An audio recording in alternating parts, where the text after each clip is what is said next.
You're nothing but an ugly college dropout. Don't you ever show your face in this family again. Those words didn't echo. They landed. Heavy. Final. Like a door being locked from the inside while I was still standing outside. I remember gripping the handle of my suitcase so hard my fingers went numb. I was on the front porch of the house I grew up in, the place where every childhood memory was supposed to mean safety. Through the glass window, I could see my parents sitting comfortably in the living room. My younger sister, Cassandra, was there too, laughing at something my father had said, completely at ease. No one looked toward the door. No one hesitated. No one came after me. That was 5 years ago. I was 22 then. My name is Athena. I'm 27 now. Back then, I was the problem child. The embarrassment. The daughter they never quite knew what to do with.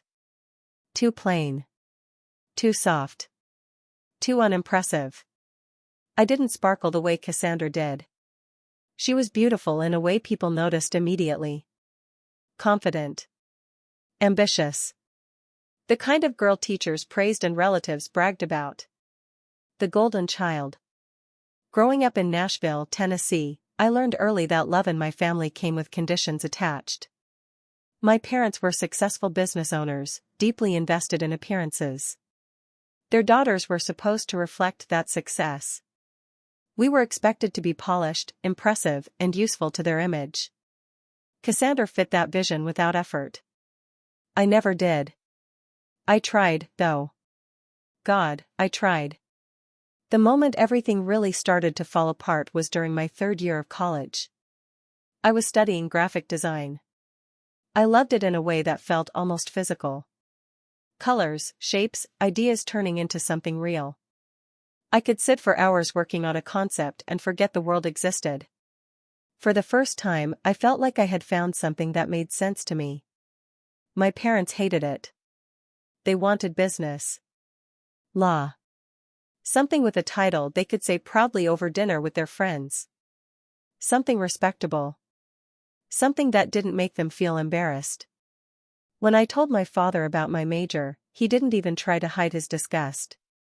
He laughed, short and sharp, and said graphic design was for people who couldn't do real work. That I was wasting their money on nonsense. My mother was worse. Because she never let it be just about me. Every conversation turned into a comparison. Cassandra was pre-med at the time. Future doctor. Saving lives. And then there was me, apparently playing with colors like a child. What are you going to be? My mother asked once, her tone already dripping with judgment. Someone who makes pretty pictures? The criticism didn't come all at once. It wore me down slowly. Phone calls turned into interrogations. Visits home became lectures. Everything about me was wrong. My choices. My body. My future. They made sure I understood that I was a disappointment. When I started struggling mentally, it only made things worse. The anxiety came first. Then the depression. Heavy, exhausting, impossible to explain to people who believed emotions were excuses. I tried to tell them I wasn't okay. They told me to stop being dramatic. When my grades slipped, they threatened to cut me off financially. As if fear was supposed to fix me. I pushed myself harder. Slept less. Ate less. I stopped going to class because I couldn't make myself get out of bed some mornings. I stopped believing I was capable of anything at all. And one night, sitting alone in my dorm room, staring at assignments I couldn't bring myself to open, I made a decision that felt like failure but also like survival. I left college. Not because I didn't care. Not because I was lazy. Because I couldn't see any other way forward. When I told my parents, the explosion was immediate. My mother screamed for hours. About embarrassment. Shame. How I was throwing my life away. How I was too stupid to understand the mistake I was making. My father barely raised his voice. He didn't have to. He just looked at me like I was something rotten and said I was no longer his daughter. Cassandra watched from the doorway. She didn't look shocked. She didn't look sad. She smiled. Just a little. Like she was relieved that the comparison had finally been settled in her favor. They gave me 1 week to pack my things and leave. No money. No help. No place to go. Just a clear message that I was on my own. I was terrified. For months, I drifted between couches and spare rooms. Friends helped where they could, but everyone had their own lives. I worked. Whatever jobs I could get. Waiting tables. Retail shifts that left my feet aching. Cleaning offices late at night when the buildings were empty and quiet. Anything that paid enough to keep me afloat. I had never felt so low. Like I had hit bottom and discovered there was no safety net underneath. But something shifted during that time. Maybe it was anger. Maybe it was desperation. Maybe it was the realization that if I didn't fight for myself, no one else would. I decided I wasn't going to let them be the voice that defined me anymore. I saved every dollar I could. I taught myself advanced design software through free tutorials online. I practiced constantly, late at night, exhausted but stubborn. I built a portfolio piece by piece. I reached out to small businesses and offered to design logos and websites for almost nothing, just to get experience. It was brutal. There were nights I went to bed hungry because I had to choose between groceries and internet access. There were moments when that familiar voice, sounding exactly like my mother, whispered that I was ridiculous for trying. That I was proving her right. But I kept going. Slowly, things started to change. My work improved. Clients recommended me to other clients. I raised my rates. I moved from couch surfing to a tiny studio apartment that barely fit a bed and a desk. Then to a 1-bedroom. Then from freelancing alone to starting a small agency. 5 years passed like that. 5 years of working myself to exhaustion. 5 years of proving nothing to them and everything to myself. I cut off all contact with my family. Changed my phone number. Moved across the city. I didn't want anything to do with them anymore. And then, on a warm spring evening, a message popped up on my phone from someone I hadn't spoken to since high school. She was inviting me to Cassandra's graduation party. Seeing that invitation on my screen felt like stepping on an old bruise. Cassandra's graduation party. Medical school. Upscale venue downtown. A celebration meant to showcase everything my parents had always wanted in a daughter. Everything they believed I wasn't. My first instinct was to laugh and ignore it. Why would they want me there after what they'd said? After they'd thrown me out like I was nothing? It felt like a trap, or worse, like an afterthought. Something done for appearances rather than sincerity. But I didn't delete the message. I stared at it for a long time, longer than I wanted to admit. And somewhere beneath the anger and the instinct to protect myself, something shifted. A quiet, unsettling thought took shape. Maybe it was time. Not to beg. Not to reconcile. Not to reopen old wounds hoping for an apology that would never come. But to face them again, as the woman I had become, not the broken girl they remembered. I spent the next week going back and forth with myself. One moment I was certain I wouldn't go. I had built a good life without them. A stable life. I didn't need their approval anymore. Going back felt like reopening a door I'd worked hard to seal shut. But another part of me, the part that still carried the weight of being rejected, wanted them to see me. To really see me. To understand that I hadn't disappeared because I was weak, but because I had survived. I didn't want their praise. I wanted their illusion to crack. The party was scheduled for Saturday evening at one of Nashville's most exclusive venues. I knew exactly what it would look like. My parents loved displays. Crystal chandeliers, expensive flowers, champagne flowing freely. They loved being admired. Loved being seen as successful, generous, perfect. I decided I would go. Not for closure. Not for forgiveness. but because I wanted to stand in the same room as them and no longer feel small. The days leading up to the party stirred up memories I thought I'd buried. Moments from childhood resurfaced without warning, sharp and vivid. I remembered being 8 years old, coming home from school with a drawing clutched in my hands. My teacher had praised it, pinned it to the classroom wall, told me I had real talent. I was glowing when I showed my parents. My mother barely glanced at it before telling me to finish my homework. My father didn't even look up from his newspaper.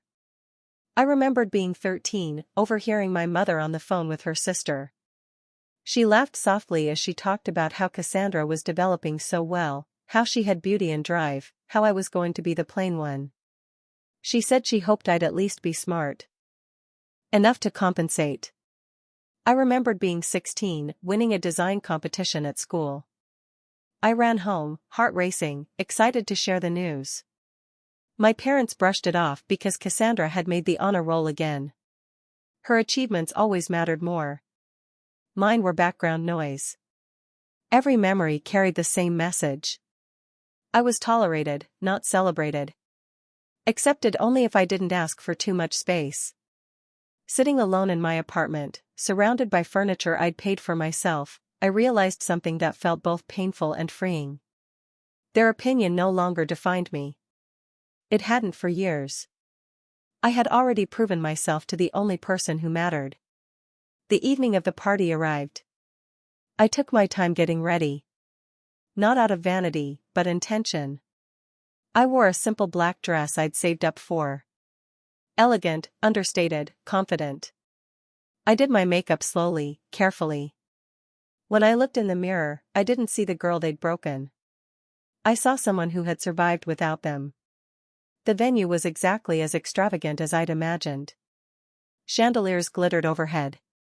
White flowers covered every surface.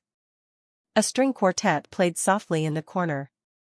Servers moved through the crowd with practiced grace, offering champagne and delicate appetizers. I arrived a little late on purpose, giving myself time to observe. The room was full. Family, friends, distant relatives, business associates. Everyone dressed impeccably. Everyone smiling. Everyone there to celebrate Cassandra. She stood at the center of it all in a white dress, radiant, laughing easily. My parents stood beside her, glowing with pride. Watching them triggered that familiar tightness in my chest. That old ache of being replaced, overlooked, discarded. I took a breath and stepped inside. People glanced at me, then looked away. No recognition. 5 years had changed me. I carried myself differently now. The scared, fragile version of me no longer existed. I walked to the bar and ordered a glass of wine. As I waited, a voice behind me made my heart stutter. "Athena? Is that you?" I turned and saw Professor Howard. One of the few people from college who had ever believed in me. Older now, gray threading his hair, but his eyes were just as kind. He had encouraged my design work when no one else did. We talked, catching up. He told me he now taught at the medical school. Cassandra had been one of his students. Brilliant. Driven. Then he said something that hit harder than I expected. "I always wondered what happened to you. You had so much talent." I told him I'd had personal struggles, but that I was doing well now. That I owned my own design agency. His face lit up with genuine happiness. "I always knew you had it in you." That small moment of validation meant more than he could know. As he walked away, I felt the familiar isolation return. I moved through the party quietly, unseen. Then I heard my mother's voice. She was talking to a group of women, smiling effortlessly, saying how proud she was of Cassandra. How determined she'd always been. And then, casually, she added a pointed comment about some people lacking focus. I knew she meant me. Then my father chimed in, saying both of their daughters were doing so well. That Cassandra was becoming a doctor, and their eldest was very successful in business. I froze. They had disowned me. Told me I was nothing. And now they were lying about me like I'd never left. That's when I realized this night was about to become something very different from what I'd expected. I stood there with my wine untouched, listening to my parents talk about me like I was a polished rumor. A woman in the group smiled and said, "Oh, I didn't know you had another daughter. Where is she? I'd love to meet her." My mother's smile tightened for half a second, then snapped right back into place. "She couldn't make it tonight. Work commitments, you know how it is." The lie came out smooth. Practiced. Like she'd said it 100 times. And that's what made my stomach turn. Not just that they were lying, but that it sounded like a story they'd been living in for a while. Like they'd been telling people for years that I was still part of the family, just conveniently absent. Still successful. Still something they could brag about. They had thrown me out, erased me from their real lives, and yet they were using me to decorate their public image. For a second, I wanted to walk straight over. I wanted to stand beside them and say, "Hi. I'm the daughter you pretended didn't exist. The one you disowned." I wanted to watch their faces crack in front of everyone. But I stopped myself. Because I could already see how it would go. My mother would cry. My father would get angry. Cassandra would tilt her head with that cold little smile. And they'd all frame it the same way they always had. Athena is unstable. Athena is jealous. Athena is dramatic. If I came at them emotionally, they'd bury me in that label. So instead, I did something I'd never learned how to do as a child. I watched. I listened. I gathered the truth. I moved slowly through the room, drifting from one conversation to another, like I was just another guest enjoying the evening. I didn't push, I didn't pry. I just let people talk. And piece by piece, the story my parents had been selling became clear. To some people, I was working abroad. To others, I was traveling constantly for business. To others, I was so busy that I rarely made it to family events, but I always sent love. It was an entire fiction designed to keep my parents looking like supportive, successful parents of two successful daughters. They wanted the credit without the relationship. They wanted my existence only as a symbol, not as a person. I felt sick. While I was processing it, Cassandra walked by. She was surrounded by a group of young people, probably classmates, probably friends from medical school. She was glowing, laughing, holding a champagne flute like she was born to be celebrated. She glanced at me. Just once. And her eyes slid over my face without recognition. No pause. No flicker. Nothing. My own sister didn't recognize me. That should have hurt more than it did, but it almost felt clarifying. Like proof of how little I had ever been to her, beyond a comparison point. I followed at a distance, not close enough to look suspicious, but close enough to hear. Her friends were congratulating her, talking about residency placements, sharing stories. Cassandra soaked it up effortlessly. Someone said, "Your family must be so proud." Cassandra laughed, easy and bright. They are. My parents have always supported me. They pushed me to be my best. Another friend asked, "Do you have siblings?" Cassandra's voice shifted slightly, careful. "I have an older sister, but we're not close." That sentence alone felt like a slap. Not because it wasn't true, but because of how cleanly she said it. Like I was just an awkward detail. "She made some bad choices a few years ago," Cassandra continued, and the words were so casual it took me a second to process them. Bad choices. That's how she described my depression. My breakdown. The months where I could barely get out of bed. The nights where I felt like my chest was collapsing in on itself. Bad choices. A friend frowned sympathetically. "That's sad." Cassandra shrugged like she was talking about a distant cousin. "Some people just can't handle pressure.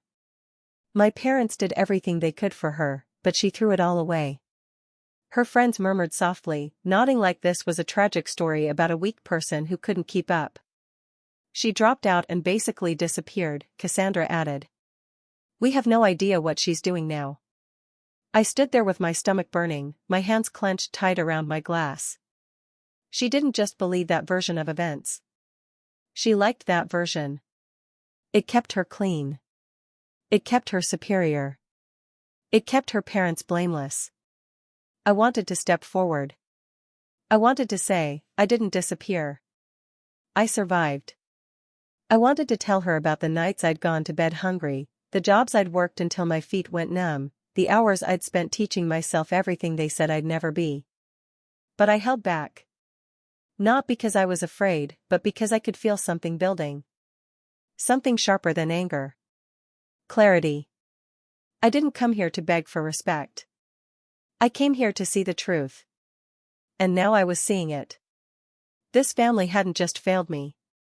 They had rewritten me.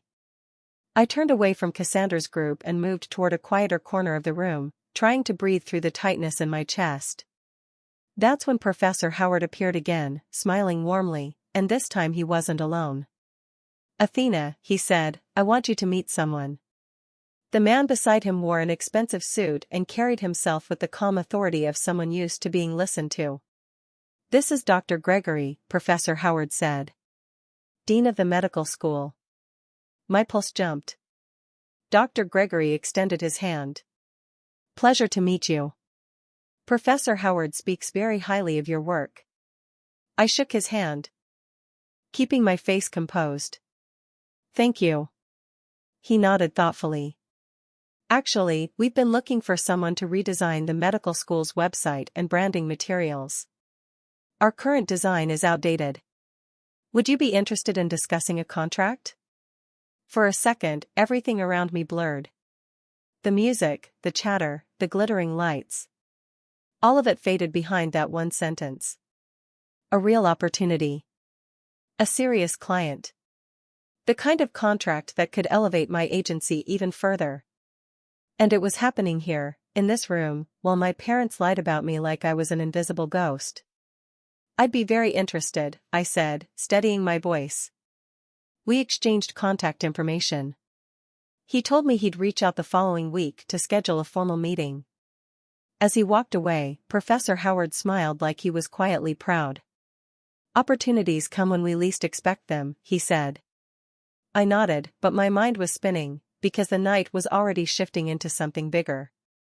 I excused myself and stepped outside onto the terrace, needing air, needing space to think. The cool breeze hit my face and I gripped the railing, looking out at the lights of Nashville. My emotions swirled together, anger and satisfaction, humiliation and vindication.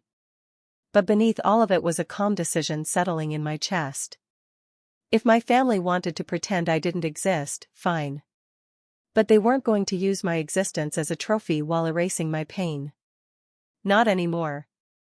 And just as I was trying to steady myself, I heard footsteps behind me. A woman's voice, warm and curious. Needed a break from the crowd? I turned to see a woman standing a few feet away, elegant in a soft blue dress, silver hair styled perfectly. She smiled like someone who belonged anywhere she stood. Something like that, I said, forcing my shoulders to relax. I'm Helen, she said, stepping beside me at the railing. I work with Cassandra's father. We've been colleagues for years. So. Another connection. I nodded politely. Nice to meet you. She studied my face a little longer than necessary, her expression thoughtful. You look familiar. Have we met before? I don't think so, I said carefully. She tilted her head, still searching. Then her eyes widened. Oh. Oh my goodness. Are you Athena? My stomach dropped. Yes, I said quietly. Her face lit up, genuinely warm. I've heard so much about you. Your parents talk about you all the time. They say you're doing incredibly well. Working overseas, traveling constantly. Cassandra must be so happy you could make it tonight. For a moment, I couldn't speak. The lies were deeper than I imagined. I'm sure, I said finally. Helen continued, unaware of the storm inside me. Your father even showed me some of your design work recently. He keeps a portfolio in his office. He was so proud. I felt something snap. Not loud. Not dramatic. Just a clean internal break. The same man who had called my passion worthless. Who had disowned me for pursuing it. Who had told me I was nothing. And now he was carrying my work around like a badge of honor. That's surprising, I said, unable to hide the edge in my voice. Helen didn't notice. Oh, he talks about you all the time. Both his daughters. So accomplished. You must have wonderful parents. I excused myself before I said something I couldn't take back. Inside, my hands were shaking. Rage, sharp and focused, flooded my chest. Not just anger, but disgust. They weren't just lying. They were stealing my story. My struggle. My success. All of it repackaged to polish their image. I wanted to expose them right then. I wanted to tear the mask off in front of everyone. But as I looked around the room, I saw the problem clearly. They were surrounded by admirers. Cassandra glowed under attention. My parents basked in praise. If I exploded emotionally, I'd look exactly like the unstable daughter they'd painted me as. So I did the opposite. I documented. I pulled out my phone and started recording voice memos quietly, narrating what people were telling me. The lies. The praise. The way my parents described me as successful but absent. I didn't interrupt. I didn't argue. I let the truth build itself. That's when I saw Cassandra break away from her group. She headed down the hallway toward the private conference rooms. Something in her posture made me follow. I stayed far enough back to avoid suspicion, close enough to see where she went. She stepped into a small room and closed the door most of the way. I waited, then edged closer and cracked it open just enough to hear. She was on the phone. I know, Mom, Cassandra said, her voice low and irritated. I'm handling it. No one's asked about her specifically. Everyone believes the overseas story. I felt my pulse spike. She paused, listening. What if she shows up? Cassandra scoffed. She doesn't even know about the party. We didn't invite her. And even if she somehow found out, she wouldn't have the nerve to come back after 5 years. My chest tightened. Then she said the word that changed everything. The trust fund. I froze. Yes, I spoke to the lawyer, Cassandra continued. Since she's been out of contact so long and there's documentation of her dropping out and cutting ties, we should be able to claim her portion was forfeited. He thinks we can make it work. My ears rang. My grandmother had set up trust funds for both of us years ago. I'd barely thought about it, too busy surviving.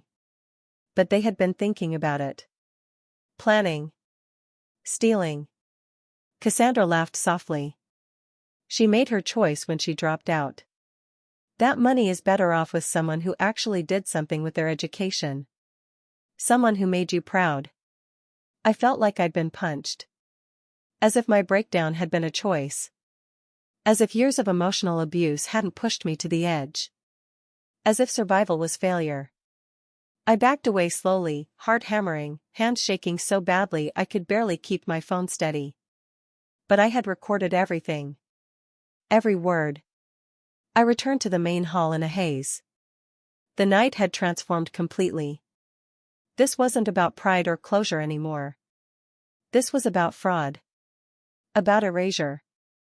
About them rewriting history to benefit themselves. I texted the only person who knew my full story.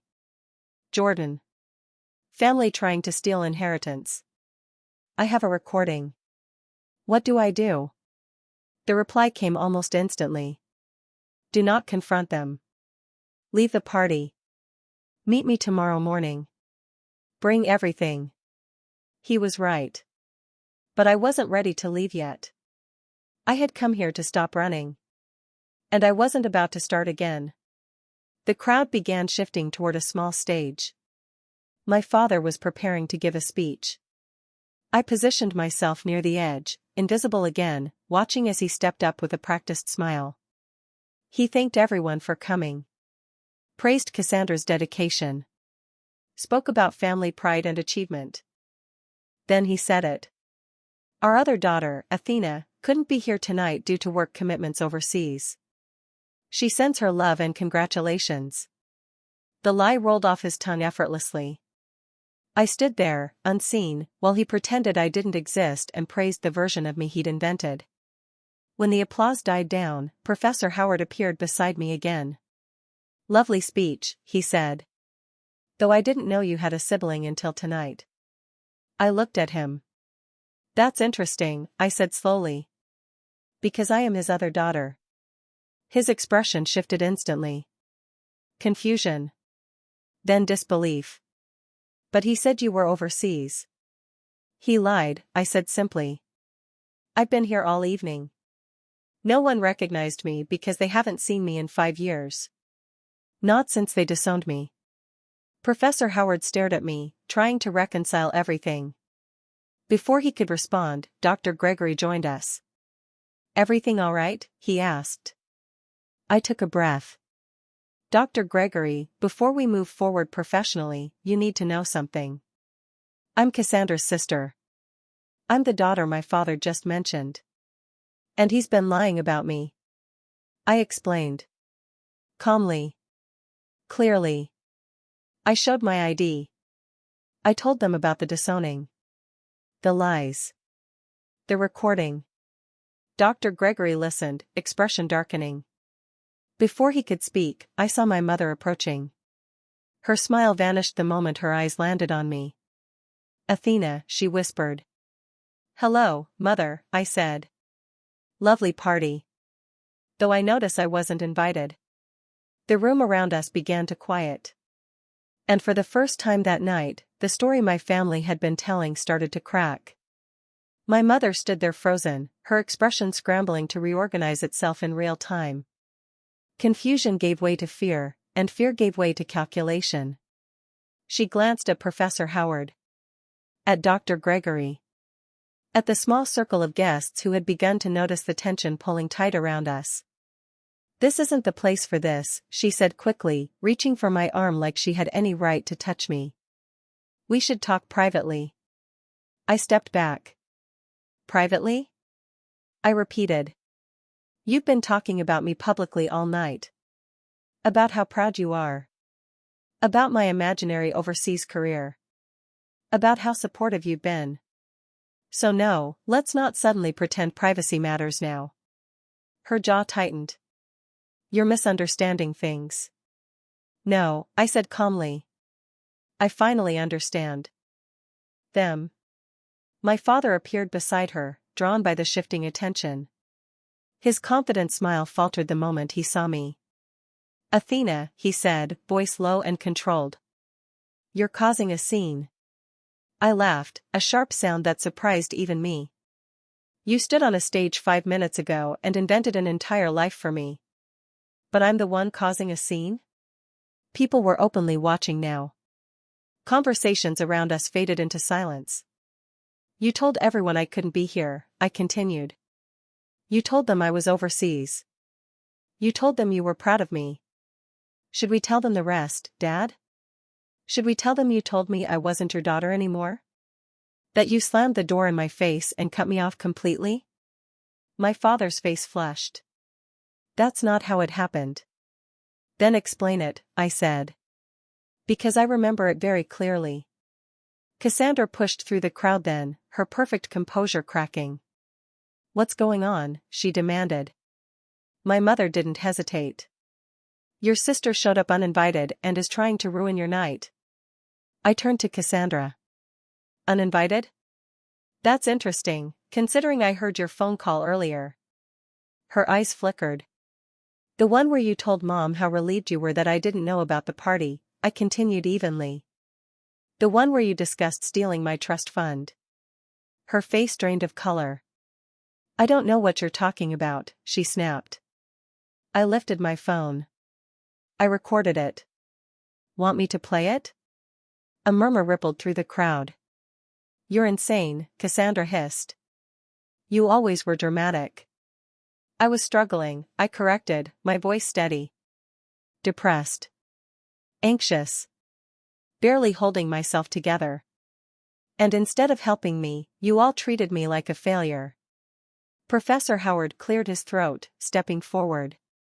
I taught Athena, he said, his voice firm. She was one of the most talented students I've ever had. When she left school, it wasn't because she lacked ability. It was because she was overwhelmed. A supportive family would have helped her through that. From what I'm hearing, you abandoned her. The shift was immediate. Faces changed. Expressions hardened.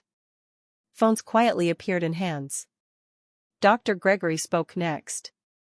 I've known your family for years.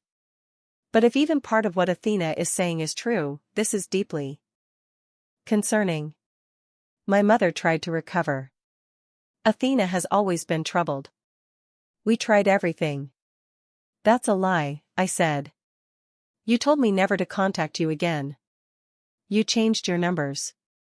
You erased me. And now you're upset because I walked back into the story you rewrote. That's when Jordan appeared beside me, calm and grounded like a hand on my back. Everything okay? He asked. I nodded. Jordan, this is my family. Family? He echoed, then smiled tightly. Interesting. He turned to the group. I'm Jordan. Athena's business partner. He pulled out his tablet and opened our agency site. Athena Design Agency. Founded 3 years ago. 15 employees. Just over $2 million in annual revenue last year. The silence was heavy. She built this after being thrown out, Jordan continued. Couch surfing. Working 3 jobs. Teaching herself everything. No support. No safety net. Just grit. My father stared at the screen like he was seeing me for the first time. 2 million, he murmured. Revenue, Jordan said coolly. But yes, very successful. Which makes it especially disturbing that you've been taking credit for it while planning to steal her inheritance. We weren't stealing, my mother said weakly. I have a recording that says otherwise, I replied. At that point, there was no saving it. Their image collapsed in real time. I leaned in slightly, lowering my voice just enough to feel deliberate. Here's what's going to happen. Tomorrow morning, you're meeting my lawyer. You're signing documents stating you have no claim to my trust fund and will never contact me again. And if we don't? My father asked. Then everyone here hears the recording. Everyone you know hears the truth. And your reputation becomes public record. My mother stared at me like she didn't recognize me. Try me, I said quietly. Jordan touched my arm. The lawyer's here. Waiting outside. I nodded, then looked at Cassandra one last time. Congratulations on graduating. I hope the night was worth it. And then I walked away. The lobby felt quiet in a way the party never had. Muted lights, soft carpet, the distant hum of elevators. It was like stepping out of chaos into clarity. Marcus was waiting exactly where Jordan said he'd be. Mid-40s, sharp eyes, composed posture. The kind of man who didn't waste words and didn't miss details. Athena, he said, offering his hand. Jordan filled me in. Let's sit. We moved to a corner seating area away from the entrance. My hands were still trembling, adrenaline refusing to settle. I told him everything. The disowning. The years of silence. The lies my parents had been spreading. Cassandra's phone call. The trust fund. I played the recording. Marcus listened without interrupting, pen moving steadily across his legal pad. When the recording ended, he looked up, expression firm. This is intent to defraud, he said. Clear as day. A breath I didn't realize I was holding finally escaped me. So they can't actually take it? No, he said confidently. Your grandmother's trust had no conditions tied to education or family contact. Dropping out doesn't void it. Disappearing doesn't void it. The money is legally yours. What they were planning was illegal. Relief washed through me so fast it almost hurt. What happens next? I asked. We move fast, Marcus replied. Tomorrow morning I send a formal demand. We lay out what we have. The recording. Witnesses. Their public lies. We give them a choice. Sign and walk away quietly, or face fraud charges and public exposure. Jordan nodded. They'll cave. Reputation is everything to them. Marcus looked at me. Before I do this, I need to ask. What do you want? Just the money? Or do you want to pursue damages? I thought about it. I thought about sleeping on couches. Skipping meals. Wondering if I deserved to exist. I thought about my mother's voice, my father's silence, Cassandra's smirk. I want what's mine, I said. And I want them out of my life permanently. No contact. No credit. No lies. Marcus nodded. That's clean. Achievable. By the time we finished, the party was probably winding down upstairs. I didn't care. I felt lighter walking out of that building than I had walking in. Jordan drove me home. The city lights blurred past the windows as exhaustion finally settled in. You were incredible back there, he said. I mean that. I was terrified, I admitted. You still stood your ground. When I stepped into my apartment, the familiar quiet wrapped around me. This place wasn't flashy. But it was mine. Every piece earned. My phone buzzed. Unknown number. 4A. Split second, I thought it might be my parents. Instead, it was Dr. Gregory. After tonight, I want you to know the medical school project is still yours. Actually, I'm more impressed now than before. Let's meet next week. I smiled. 3 days later, I sat in Marcus' office across from my parents, Cassandra, and their lawyer. The tension was suffocating. Marcus didn't waste time. He slid the documents forward and explained the terms. Access to the trust fund. No claims. No contact. No mention of my name ever again. Their lawyer protested weakly. This borders on coercion. No, Marcus said calmly. This is consequences. My mother cried. My father stared at the table. Cassandra wouldn't look at me. How can you do this to your family? My mother whispered. You stopped being my family when you threw me out, I said evenly. This just makes it official. One by one, they signed. When it was over, the silence felt different. Final. Marcus collected the papers. You'll receive confirmation of the transfer within the week.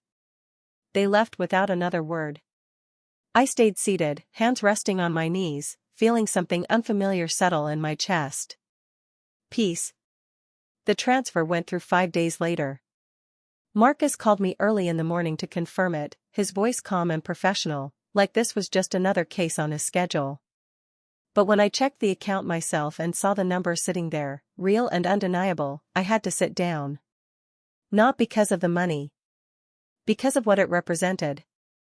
That trust fund wasn't just an inheritance. It was proof. Proof that my grandmother had believed in me even when no one else did. Proof that my parents had never had the right to decide my worth. Proof that I had survived long enough to protect what was mine. The amount was more than I expected. Years of careful investing had turned it into something substantial. Combined with my business income, I was financially secure in a way that felt almost unreal. But the strangest thing was this: the money didn't change me. I didn't feel richer. I felt lighter. The medical school contract came through the following week, just like Dr. Gregory promised.